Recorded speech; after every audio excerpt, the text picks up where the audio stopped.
What up, what up, what up? Welcome back to Lockdown Universe, home of the bizarre, peculiar, and unheard of stories of UFO legend and paranormal lore. Welcome back, welcome back.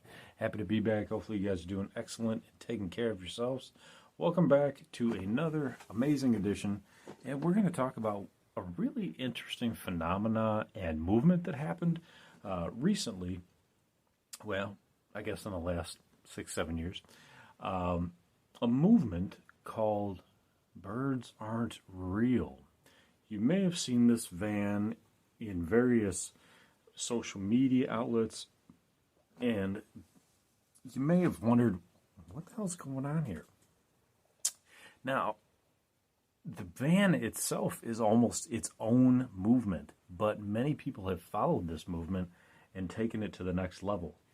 So what is this movement? So basically back in 2017, a young man, 23-year-old creator named Peter McIndoe created the viral Birds Aren't Real movement and started to reveal what the effort is really about just recently. So this young man, Peter, back in 2017, decided to create this van. This van has a lot of information on it on the exterior. It's this huge white van with only 2 front doors, but it's kind of like those construction vans, but it's real nice looking. And it has in big words, birds aren't real. You want to see it? Feel free. Here, I'll even pull it up for you. We'll take a look at it together. But check this bad boy out. Birds aren't real. Right there, you can see. And right here, you can see it has on the door, it has the entire makeup of a bird and exactly how the government made this bird into a fake monitoring device or a real monitoring device of the people. On his van, he states, "Wake up, lies, birds charge on power lines." So he's stating that birds aren't real, that the United States government, on his van, this is what it says. It says, the United States government killed over 12 million birds between the time of 1959 to 2001. And as they killed off the real birds, they replaced them with surveillance drone replicas, indistinguishable from a biological bird, and now there are no real birds left. His van states, "Pigeons are liars." So I'm assuming that's what he meant. in the front of the van, birds are liars, or pigeons are liars, birds are liars, basically, is exactly what he's saying. I want to pull up another picture here real quick just to kind of give you the full scope of what he put on here. Birds aren't real. He's got, he even has satellite dishes on the top of his van just to make it look a little bit more legit. And he's gone all across the United States with this van, and even the van has this huge red rubber stamper like they would stamp a document with, stating every bird is a government surveillance drone. Now, many people might take this as a joke. Many people might take this as a legitimate statement and that this guy actually believes it. Well, before we get any further into this, we will get into this story, but before we get too much further into it, I want to talk about the very real operations that the government has undertaken utilizing animals as electronic recording devices or spy devices. And Spyscape made an amazing article that covers a few of these projects, these secret projects that have been made known to the public. Now, keep in mind, when they make these things public knowledge, it's just the tip of the iceberg that they're allowing us to know. They're not telling us every single project out there, and they're not telling us the successful ones because they're still using those. But let's take a look at a few of the early models, and let's see if they could even create 12 billion birds as a secret monitoring device, and if it's even feasible. Well, Project Aqualine back in the 1960s was one of the most ambitious Cold War tech efforts that involved building bird-shaped drones, oh my, bird-shaped drones, to act like mini spy planes. The Project Aqualine team planned to equip a fleet of 12 birds with electronic intel and air sampling sensors to target missile test centers and nuclear sites. Now, these are all CIA projects that we're talking about here today. This is just the CIA. This isn't the DIA, which has even better stuff in DARPA. The CIA even planned to install a radioisotope propulsion system that could covert waste heat, because we know that they are looking out on radar for heat, right? Or infrared. So they were looking at decaying isotopes like plutonium into electricity, boosting the bird's endurance and flight time from 30 days to 36,000 miles. The data would be beamed back to a plane or reconnaissance SR-71 Blackbird. Those are the ones that can fly at 80,000 feet. Really cool spy planes. It's unclear as to why Aquilane was canceled. One of the problems may have been that the low-flying birds were easy to shoot down if word of the program leaked out. Well, maybe, but it seems like then why would they have started in the first place, right? Now, this is one of my all-time favorites, and I've done a podcast on this one. It's called Operation Acoustic Kitty. I did this a long, long time ago, probably 3.5 years ago. But the CIA operatives wanted to bug an Asian head of state, and the headquarters thought about cats wandering in and out of meeting areas, where it would not be that surprising to see a feline just walking in and out of one of these private offices in these particular countries. The techies produced a 3/4-inch transmitter to embed in the loose skin at the base of the cat's skull. A microphone was placed in the ear canal, and an antenna was woven into the cat's long fur. Very interesting. But unfortunately, the kitty walked off the job at the very first Target tour, and as soon as they released it, it ignored its CIA handler and walked right into traffic and was run over by a taxi cab. Yikes. A bunch of money right down the drain. One of the other interesting ones is the insectothopter, is what they call it, from the 1970s. Now, this is actually in the Spy Museum in Washington, D.C. You can check these out. So very early in the 70s, they created unmanned aerial vehicles known as insectophoters, disguised as dragonflies. A microphone was placed in the head, and a watchmaker the watchmaker helped build the device, and they utilized propellant-produced gas, and they also had a laser to work as a data link for audio sensor payload. Dude, this is the 70s, man. They're using lasers and shit. This is mind-blowing. I don't know if you want to see a picture of this. It looks like a dragonfly. It doesn't look that great, honestly. So it's kind of understandable why they probably abandoned that. Now, this is one you might not have heard of in the 1990s. Charlie the robotic catfish was CIA's program to basically test the possibility of unmanned underwater vehicles. Charlie's tail concealed a pressure hull, a ballast system, communications, and a propulsion system. The CIA isn't saying if Charlie was used to gather intelligence or just water samples, but it's likely Charlie didn't mind swimming against the tide. Now, in the 60s, they also had another bird project called Spyhawk. So spy pigeons were used since World War I, so it made sense that the CIA's office, the ORD, the Office of Research and Development, decided to launch a 6-month project in California devoted to training a red-tailed hawk to carry a camera around its neck. So isn't this interesting that although this gentleman basically came up with this idea just off the top of his head, that he was basically right? I mean, the government has utilized flying birds in a variety of ways, but let's keep going here. So the plan was for the Hawk to take photos of a strategic defense system, the Soviet flat twin engagement radar that was associated with the Talon system. So basically the camera could only take one photo. Yikes. Not a whole lot of film back then, right? Or at least that's what they had to use. They were really using film. They weren't using digital at all. Unfortunately, the CIA discovered late in the day that the red-tailed hawk is a protected species, restricted its transport, and the CIA had to pivot to training an unprotected crow instead.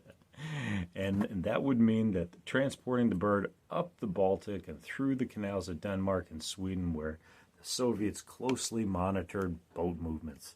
So that wasn't going to work either. The CIA decided to ditch the project. Billions of dollars down the drain. Now, here's where it gets kind of interesting. Black bag ops and assassinations in the Cold War era.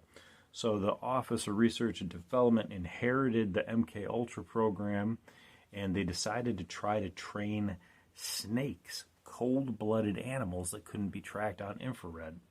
The experiments with dogs were directed at bugging an office, but the experiments with cold-blooded animals may have had a more cold-blooded objective, possibly an execution action-typed assassination. So utilizing these snakes, they could have just taken anybody, just a nice little bite, give you some venom, and you're toast. Now check this out. In the 70s, they had more pigeons that were called the Takana spy pigeons. These were homing pigeons that have an incredible way of finding their way home, even if dropped hundreds of miles away. Interestingly enough, a lot of animals have this capability. But pigeons hundreds of miles away, that's pretty impressive. So the CIA decided to up the ante and create the Takana project with a little bit of technical wizardry. They decided to train pigeons to fly clandestine Cold War missions to secret sites in the Soviet Union. Instead of bringing back secret messages, they carried cameras that could automatically take photos of sensitive military sites and the secret locations. Now, how many missions did the pigeons fly? The intel is still classified. Now, we also have one more, well, maybe one or two more. We have the Raven couriers of the Cold War era. The CIA trained a Raven to drop bugging devices on windowsills and deliver and retrieve small objects. Isn't that what the van said? These are all listening animals to us. They're basically transmitting all of the information to the CIA. Well, it seems like that's exactly what they were doing. They just weren't robots, and they didn't, kill a bunch of birds to cover it up.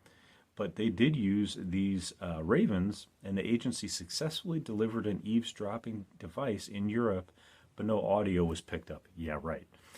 Although the ORD, the Office of Research and Development, their winged couriers were able to deposit the bugging devices on windowsills, the ambient noise made the idea impractical. Well, all they had to do was give better technology, and they'd be fine with it. It had nothing to do with training the ravens. They worked out really well.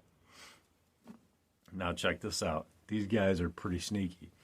The dead drop rat of the Cold War era. The dead rat device is decidedly at the less technically sophisticated end of the spectrum, but it was still a very useful tool. The CIA once hollowed out a rat for a case officer to use as a dead drop or a storage device to slip messages to a spy operating in the field. Essentially, it was a clandestine means of communication. A case officer and an agent don't want to be seen in the same spot together, so that they might shorten their lifespan if they were seen together, right? So they do a dead drop. One guy drops it off in one position, leaves, next guy comes back, picks it up. They're never in the same area twice. Apparently, not many people wanted to poke a dead rat, so the rat's cover was never really blown until now. Now we have the woolly mammoth, the future. So what does the future hold for spy tech? Before we get back into the dead birds scenario, the birds aren't real scenario. What does the future hold?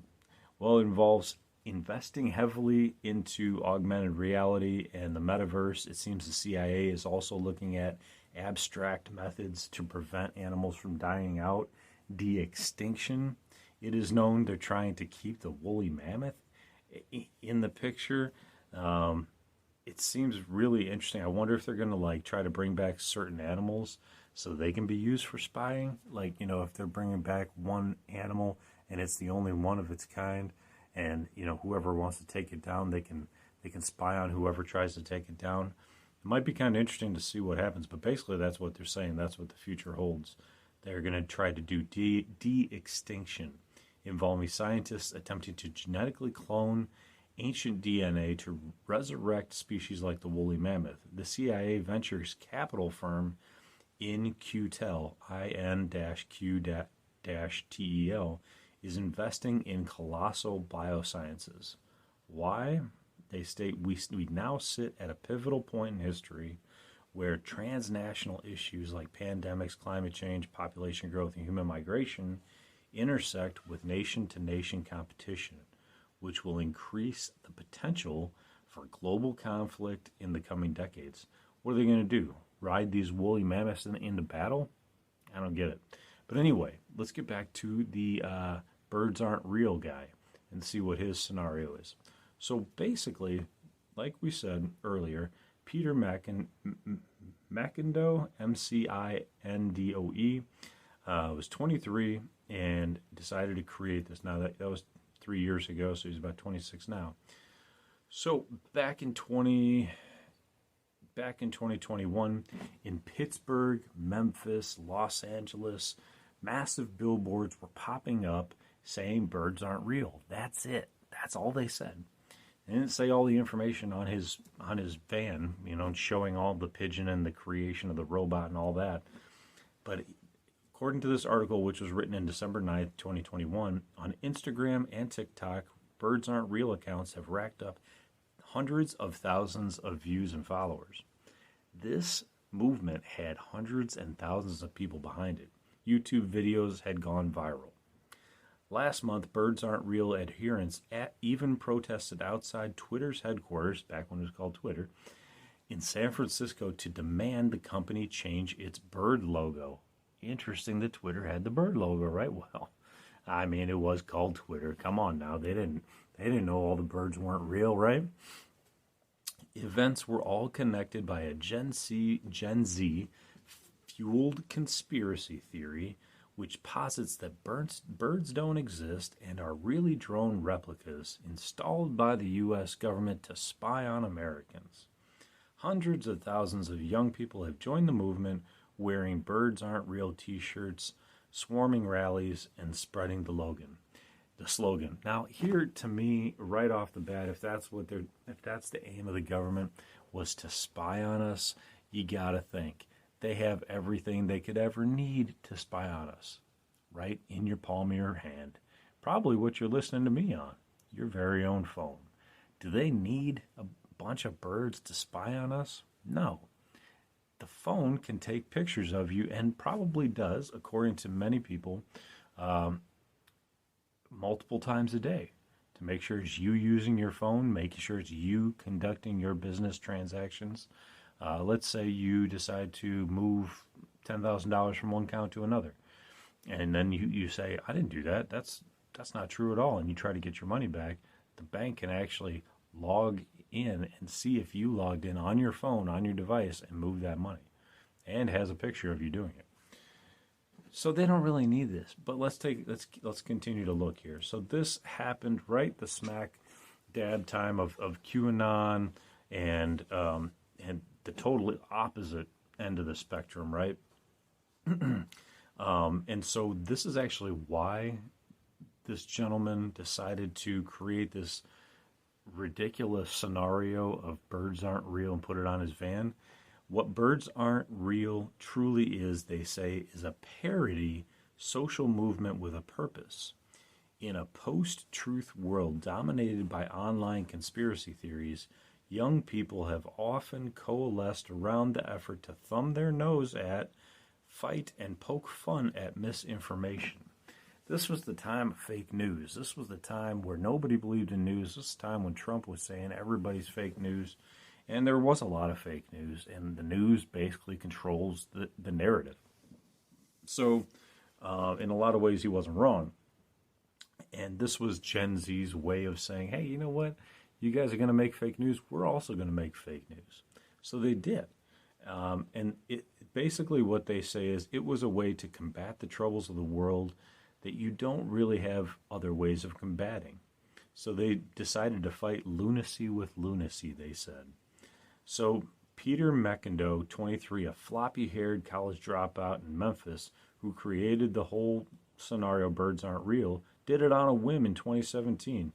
And for years he stayed in character as the conspiracy theory's chief believer, commanding acolytes to rage against those who challenged his dogma. But now Mr. McIndoe said in an interview he is ready to reveal the parody, lest the people think birds really are drones. Now, isn't this interesting? He's actually coming out and stating that it was not true. He doesn't believe it anymore. But what did I just read to you? I read to you about 6, 7 different scenarios 50, 60 years ago where the government was actually utilizing birds as spy techniques. So is it that outside of the realm of possibility that they could use it? Well, we know that they did because they admit it. It's in the spy museum. So we know that at least the CIA did that. Let's continue to read here. So, again, moving forward with Mr. McIndoe, dealing in a world of misinformation for the past few years, we've been really conscious of a line we walk. The idea is meant to be so preposterous, but we make sure nothing we're saying is too realistic. Really? Because it is realistic. That's a consideration with coming out of character. So basically he's saying he made it all up. It was misinformation. Well, let's look at this for a second. Could he have been a paid actor by the CIA? Let's just take a little small theory break for a second. Could he have been a paid actor to create disinformation and a distraction from the 2016 election and to cause more fake news and cause more problems for, a certain political candidate? That's a definite possibility. The CIA puts money into all kinds of misinformation, disinformation campaigns. The Air Force Office of Special Investigations actually has a whole team dedicated to it. They're called the Men in Black, but they also have some guys that have come out stating that they actually did it. Richard Doty is one of those guys who would go out to people who had UFO or alien abduction experiences, interviewed them, and basically told them it was swamp gas, but knew the truth and was working with aliens as well.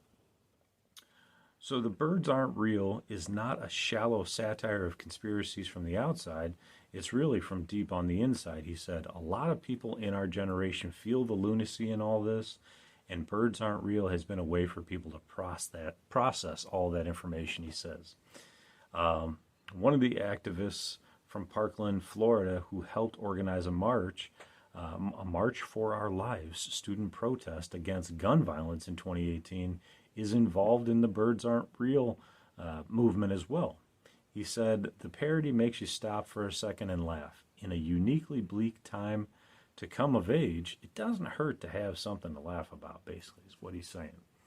So I think it's interesting because when I first saw this van, I was all in. I was like, damn, this dude might actually know something. This guy might actually, be legit. But then, you just have to think about it for a hot second and just be like, hold up. The government doesn't need all that. They have satellites to watch you.